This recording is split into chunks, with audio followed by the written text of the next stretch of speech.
Hello Libra and welcome to my channel Attila Tarot. In this video we're going to take a look at what kind of energies you can expect in the month of November in the areas of money, career and finance. As usual, this is a general reading, so please take whatever resonates and leave the rest behind. First we're gonna start with your Wisdom of the Oracle card, where you have the number one card, Yang energy.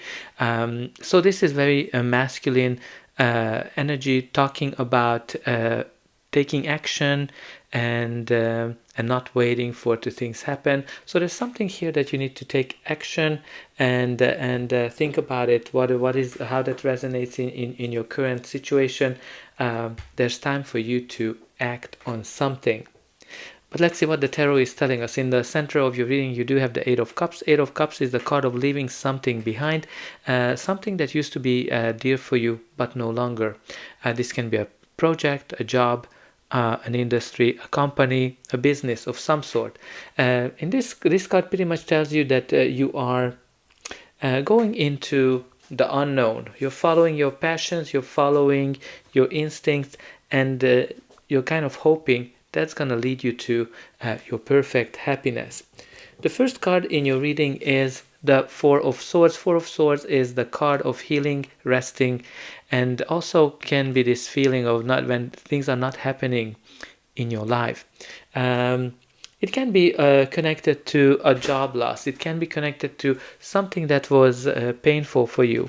But when the Four of Swords shows up, you're actually recovering, you're healing from that, and you're ready to move forward. The Four of Swords can indicate also this situation when you're feeling that things are not evolving, things are super quiet. But this is actually very important because that's when the creative energies of the universe are flowing. The Four of Swords also connected to a blessing, so maybe even though you're kind of not feeling that things are moving forward, this is a blessing for you. The next card in your reading is the Six Lovers.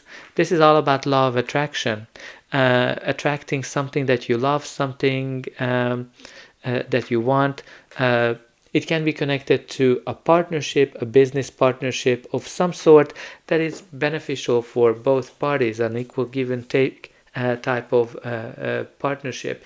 It can be also connected to a decision. So you need to make a big life-changing decision, but it's time for you to act upon it. This is also can be connected to saying yes to something. And the next card in your reading is the Queen of Swords. As a court card, it can be a person, your energy, or just the general energy of the card. This queen is the one that went through a lot of sufferings in her life. She went through a lot of experiences, but all of those made her stronger, and all of those helped her to see things clearly. She's smart. She is a great communicator in a sense that she says whatever she thinks. And she's also not letting the same things happen to her. She's also protecting herself. But again, this can be connected to seeing things clearly, leaving the difficulties in the past, because you can see how proudly she looks into the future because she evolved and she became stronger. The next card in your reading is the Three of Wands. Three of Wands is the card of early successes. When you made your plans, you made your decision, and you see that the decision is working. The plan is a good plan. Definitely connected to expansion. And it can be connected to looking into the future as well. There's a lot of kind of things here of looking into the future.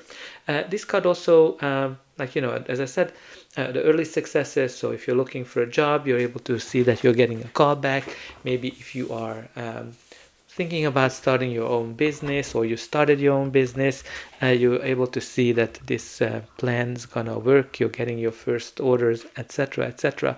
Also, the Three of Wands is connected to international endeavors. So maybe some of you are working for an international company, or you are thinking about taking your business to an international level.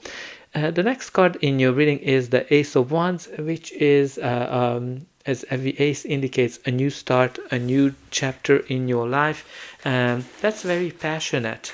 And the passions are definitely here when you look at all of these cards with the Eight of Cups following their passions. the lovers, there's definitely a lot of passion with all that red in it and all that fire in it. But again, Ace of Wands is a new chapter. It can be a new project yet that you're passionate about, a new job, a new business, a new idea that has this spark, but it has the potential to turn into something really big. But let's see what's going to be the final outcome of this reading. But before that, please don't forget to like, share, and subscribe. That's an indication that the reading helped you, and you can also help me to grow this channel to make sure that the message gets out to those who need it the most. For you, it is only costing a push of a button, so I hope that you already pushed those like and subscribe buttons. Only a very few % of people end up subscribing, so I hope you're gonna be one of them. And I'm always very excited to read in a comment how this reading is resonating with you. So your reading continues with the Moon. The Moon is the card of fear, anxieties, and uncertainties. You're definitely going into a situation where things might be a little bit uncertain for you with this Moon energy. Some of you might be afraid of it. Some of you might have there might be a secret here or something that you just don't know about it yet. But with the Moon, you always need to follow your inner voice. You need to follow your instinct because it's gonna lead you down a path that's gonna bring you a lot of success. With the Moon, sometimes you also need to balance how much of your wild side and your domesticated side as well. Maybe some of you need to kind of focus on that. But again, there's a lot of passion here, so maybe that's the one where you need to pay attention to. So the next card in your reading is the Two of Swords. Two of Swords is the card of indecision, and generally comes up when you need to make a decision, choose between two things, maybe two jobs, a new job, an old job, etc., etc., or going on your own, or staying where you are, and indicates that you have hard time making this decision. So you have pretty much three cards right beside each other that are telling you to follow your instinct, follow your inner voice. All of these three cards are encouraging you to follow your inner voice. And the last card in your reading is the Six of Swords. Six of Swords is all about leaving the difficulties, leaving the challenges behind, and arriving to calmer shores. Again, this can be a difficult project that you might have worked on, or a position that you've been in, a situation that you were involved within, or a company or a business. When this card comes up, finally calmness is coming to you, and you're able to enjoy that the difficulties are over. This can also be connected to moving as well, but again, just the fact that you're taking action. And at the bottom of the deck, you do have the Eight of Wands. Eight of Wands is this fast-moving energy, moving forward. It can be connected to messages, positive development of certain things, or just things are getting busy, but also kind of taking action as well. There's a lot of cards here that are taking action. So I would kind of focus on that for you and put in a comment that I take action to shape my future. And I hope that this reading helped you, and I'll be able to welcome you again